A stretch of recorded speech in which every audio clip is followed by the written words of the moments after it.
યથાર્થ જ્યેષ્ઠ વાણી પરિવારમાં આપનું સ્વાગત છે। આજે આપણે સાંભળી રહ્યા છીએ અસુરની મહાગાથા એટલે કે રાવણની મહાગાથા વિશે। દેશદ્રોહીની ઘેરાબંધી। રાવણ ગળે ઉતરતી મુશ્કેલી તો એ સાચી વાત હતી કે ભદ્રદ્રોહી નહીં મિત્ર હતો, જેની વાટ હું જોતો હતો। એ તારણહાર બનીને ભદ્ર આવ્યો હતો। નવા જોશથી ડુંગર ઉતરીને અમે નગરમાં પ્રવેશ્યા।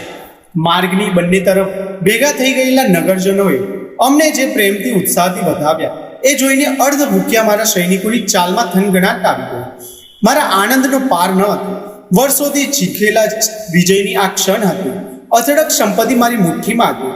કુબેરના ખજાનામાં જે ધન હતું એનાથી એક શક્તિશાળી સૈન્ય ઊભું કરીને આખા ઉપખંડ જીતી લેવાનું સપનું હવે સાચું પડવાનું હતું। આ બધાથી ચડી જાય એવી એક વાત તો એ હતી કે મારા સાવકાભાઈ કુબેરને રસ્તે રખડ્યું કરી દેવાની શક્તિ હવે મારામાં હતી। સોનાના થોડા સિક્કા એના મોઢા પર ફેંકીને હું એને ધૂતકારી કાઢીશ। એ પછી મારા પિતાની હાંસી ઉડાવીને તો મને કેટલો સંતોષ મળશે। ધારું એ કરી શકવાની સ્થિતિમાં આજે જ હું હતો। હું રાજા હતો, ના સર્વશક્તિમાન સમ્રાટ હતો। લંકાપતિ રાવણ આવતીકાલે પૃથ્વી વલ્લભ રાવણ મારી મહાત્માકાંક્ષા અમર્યાદિત થવા લાગી। ના, મનનું ધાર્યું કરવા જેટલો આત્મવિશ્વાસ તો મારામાં પહેલેથી જ હતો। હું રાવણ। અચાનક મારા મુખમાં કડવાશ પ્રસરી ગઈ। મનમાંથી આનંદ ઓસરવા લાગ્યો। આ તે કઈ વિજય કહેવાય? મેં મારા પરાક્રમથી કંઈ નહોતું મેળવ્યું। એક કુરૂપ, અંજાન, સંસ્કારવિહીન ગામડીઓએ મને આ જીત ભેટમાં આપી હતી। દેખાવે ગરીબડા પણ ભીતરથી સર્પ જેવી કુટિલતા ધરાવતા એ ધૃણાસ્પદ માણસે મને લંકાનું ઇનામ આપ્યું હતું। આ કઈ રાજીત થવા જેવી વાત હતી? મહેલમાં પ્રવેશીને મેં ચારે તરફ જોયું। આ જગ્યાએ એક ગરબડી સ્ત્રી એના 4 ભૂખ્યા બાળકો સાથે ભિક્ષાનો કટોરો લઈને ઊભી હતી। ત્યાં બેઠેલો કુબેર કેટલાક તિરસ્કારથી એની સામે મુઠ્ઠીભર સિક્કા ફેંક્યા હતા। બારીમાંથી ગોશાળા દેખાતી હતી। ત્યાં નજર નાખીને મેં મારી જ સામે જોયું। ફરી એકવાર એનું સ્મિત મારા ભળભળતા હૃદય પર શીતળ અમી છાટના કરી ગયું હતું। પરંતુ આગ સાવ કેવી રીતે ઠરી જાય? ક્યાં છે કુબેર? મેં ત્રાળ પાડી। પ્રહસ્તે કઈ બોલ્યા વિના દૂર દેખાતા નીલવર્ણના સમુદ્ર તરફ આંગળી ચીંધી। બંદરગાહમાંથી એક મોટું વાહન ખુલ્લા દરિયામાં જવા નીકળી રહ્યું હતું। એના સુકાન પર કુબેરનો સોનેરી ધ્વજ અડધી કાંઠીએ ફરકતો હતો। લંકા વિજયનો મારો રહ્યો સયો આનંદ પર ઓસરી ગયો। મહારાજ, વરુણના વાહનો આપના તરફ આવી રહ્યા છે। થોડે દૂર આવીને ઉભેલા સંદેશવાહકે હાફતા હવાજે સમાચાર આપ્યા। આડાઅવડા વિચારોને લાગણીઓને બાજુએ હડસેલીથી હું સજાગ થઈ ગયો। રાજ્યાભિષેકની બધીએ વિધિ ઉજવણીને બંધ કરવાનો આદેશ મેં તાબડતોડ આપ્યો। નવો રાજા સિંહાસન પર બેસે એ પહેલા તો એના રાજ્ય પર આફતના વાદળો ઘેરાઈ આવેલા। કટોકટીનો સામનો કઈ રીતે કરવો એની ચર્ચા કરવા માટે સમિતિની બેઠક મળી। અમારી પાસે હજી વ્યવસ્થિત શિસ્તબુદ્ધ ગણાય એવી લશ્કર નહોતું।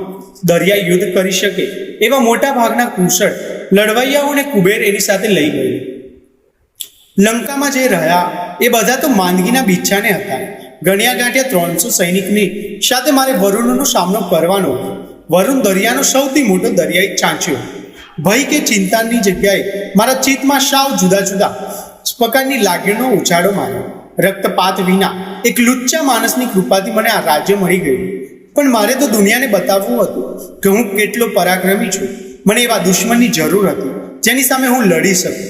વરુણ છુપો આશીર્વાદ બનીને આવ્યો। કુબેરના સૈનિકો ભદ્રએ આપેલો ઝેરથી હાર્યા હતા, પણ વરુણને તો હું મારી તલવારના જોરે શામી છાતીએ પરાજિત કરીશ। પરંતુ મારી મનની મનમાં રહી ગઈ। સમિતિની બેઠકમાં આ વખતે ચર્ચાનો દ્રોહ પ્રહસ્તે પોતાના હાથમાં લઈ લીધો।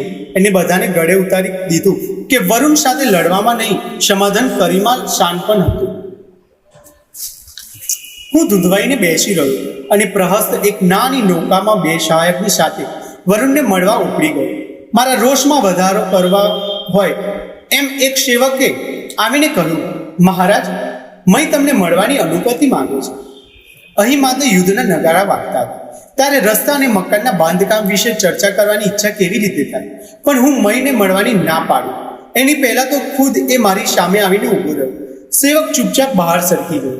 બોલો, કયા કારણસર આજે તમારી પધરામણી થઈ છે? અવાજમાં શક્ય એટલી નમ્રતા જાળીને મેં પૂછ્યું। ગમે તેટલો ગુસ્સો આવતો હોય તો આખરે એ ઉંમરમાં મોટો અને જ્ઞાની હતો। યંત્રવિદ્યા સ્થાપત્ય કલા અને કૌશલ્ય ભલભલાને માથું ઉપજાવે એવું હતું. અહીંથી પસાર થતો હતો એટલે વિચાર્યું કે રાવણને મળતો જાઉં. મેં જવાબ આપ્યો, એનામાં હજી મને રાજા તરીકે સંબોધવાની બુદ્ધિ ન હતી. પછી કઈ મુદ્દાસરની વાત કરવાને બદલે એને નવા મકાનો, બાંધકામના નવા સાધનો, પદ્ધતિઓ જેવા વિષયો પર અર્થહીન બડબડાટ શરૂ કરી દીધો. કંટાળાભેર હું સાંભળી રહ્યો. દોસાની ડાગડી ચસકી ગયેલી કે શું? પછી અચાનક મારા મગજમાં ઝબકારો થયો. આ મનુષ્ય તો પૂર્ણા નદીને કિનારે એની અકુળ પુત્રી મારી માતા, બહેન અને બીજા લોકો સાથે રહેતો હતો. એ અહીં કેવી રીતે અને શું કામ આવી ગયો? મારી માતા મને બહેનની વરુને પકડી લીધા. એવા કોઈ અશુભ સમાચાર આપવા તો એ નહીં આવ્યો હોય ને. એ લોકોને વાળ પણ વાંકો થયો. હું વરુણની ચામડી ઉતારી નાખીશ. શિવ શિવ, હજુ તમે વાત નથી કરી. ખરા છો માય ભાઈ? મારી માનો અવાજ આવ્યો. એની સાથે મારા મગજમાં ધમ્મા ચકડી મચાવી રહેલા માઠા વિચારો શાંત પડી ગયા. માની સાથે બહેને પણ ખંડમાં પ્રવેશ કર્યો. એમની પાછળ ઉભેલી યુવતી કોઈ સંકોચ કે આહોભાવ દેખાડ્યા વિના મારી સામે જોઈ રહી હતી. લોકો ભલે ગમે તે કહે, પણ વરુણ નક્ષિક સજ્જન છે. અહીં સુધી આવવામાં એમને જરા સરખીએ તકલીફ પડી નહીં. માએ આવતાની સાથે બોલવાનું શરૂ કર્યું. જાંબુમાલી ક્યાં છે? તમને લોકોને અહીંયા લાવવા માટે હું માણસ મોકલવાનો હતો. આટલી ઉતાવળ કેમ આવી ગઈ? અકળાઈને મેં પૂછ્યું, પણ મારી અકળામણથી નોંધ લીધા વિના માં બોલી, જાંબુમાલી હજી વરુણના વાહન પર બેઠો છે. તે લંકા જીતી લીધી એ સાંભળીને વરુણ બહુ રાજી થયો છે. તારા શાસનકાળમાં લંકાની ખૂબ પ્રગતિ થાય એવી શુભેચ્છાઓ એમને મોકલી છે. પ્રહસ્ત એને મળવા ગયો છે. હશે રાજકારણની વાતોમાં અમને સ્ત્રીઓ જાંચી ગતામાં ન પડે. બેટા, હું તો કહેવા આવી છું કે હવે તારે લગ્ન કરી લેવા જોઈએ. લગ્ન? હું ચમક્યો. માં, હજી એ જવાબદારી માટે હું તૈયાર નથી. મારે રાજ ચલાવવાનું છે. હજી તો માંડ શરૂઆત કરી છે. મેં વિરોધ કર્યો છે, પણ એની અવગણીય માએ એની વાત આગળ વધારી. એટલે મેં તો મયની પુત્રી મંદોદરી માટે તારું માંગી લીધું. સાંભળી હું દગાઈ ગયો.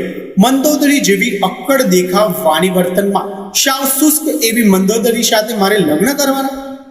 મેં એની સામે જોયું. એની ઉંમરની છોકરી પોતાના લગ્નની વાત સાંભળીને શરમાઈ જાય. અરે નાનકડું મરકલું વેરી લે, પણ એ તો મારી આંખમાં આંખ મેળવીને ઘમંડી લાગે એવા ભાવ સાથે ઊભી હતી. એ સુંદર હતી. એની ના નહીં, પણ એના સૌંદર્યમાં રુજુતા નહોતી. એની મોટી કાળી આંખોમાં ગર્વની છાંટ હતી. કુદરતે નહીં, પણ એના પિતાએ કાળજીપૂર્વક માપસર ઘડી હોય એવી મૂર્તિ જેવી હતી. અમે બહાર બગીચામાં આંટો મારવા જઈએ છીએ ત્યાં સુધી તમે વાતચીત કરીને એકબીજાથી પરિચિત થઈ જાઓ. આટલું કહીને મારા જવાબની રાહ જોયા વિના માં બહાર નીકળી ગઈ. બહેન અને મય એમની પાછળ ગયા. મને બારીમાંથી બહાર કૂદી પડવાની ઈચ્છા થઈ ગઈ. મંદોદરી જેવું વિચિત્ર નામ ધરાવતી આ છોકરી સાવ શું વાત કરવી. અહીં બારીમાંથી બહારનું દ્રશ્ય કેટલું સુંદર લાગે છે. મંદોદરી બોલી. આખરે તો મયની દીકરી હતી. બાંધકામ અને બગીચાની વાતમાં એને વધુ રસ પડે. મેં કોઈ પ્રતિભાવ આપ્યો નહીં. એ પણ ચૂપ થઈ ગઈ. વાતાવરણમાં પથરાઈ ગયેલું મૌન ભારે અકળાવનારું હતું. બ્રહ્મા પાસેથી હું ધનો વિદ્યા શીખી છું અને સંગીત તો મને ભારે શોખ છે. બાકી તો નાના બાળકોમાં થતા રોગચાળા કેવી રીતે રોકવા એનો ઉપાય શોધવા માટે હું મથું છું. બોલવા ખાતર હું બોલી ગયો, પણ મારી જીભ ધૂતવાઈ ગઈ. મંદોદરીએ અડબ બાળીને પાણીદર આંખોમાં મારા પર ઠેરવી અને પછી સ્વચ્છ અવાજે બોલી, મારા પિતાની ઈચ્છા છે કે તમારી સાથે મારા લગ્ન થાય.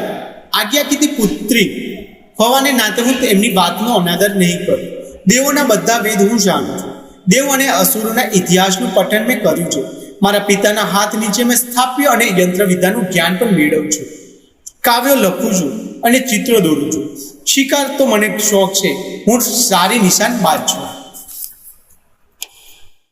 જો આજની કથાએ તમને પ્રેરણા આપી હોય તો વિડીયોને લાઈક કરો અને યથાર્થ જ્યેષ્ઠ વાણી પરિવારનો ભાગ બનવા માટે હમણાં જ સબસ્ક્રાઇબ કરો. તમારું એક સબસ્ક્રાઇબ અમને વધુ પ્રેરણાદાયક કથાઓ લાવવા માટે શક્તિ આપે છે. મળીએ ફરી એક નવી પ્રેરણા કથા સાથે. જય શ્રી કૃષ્ણ.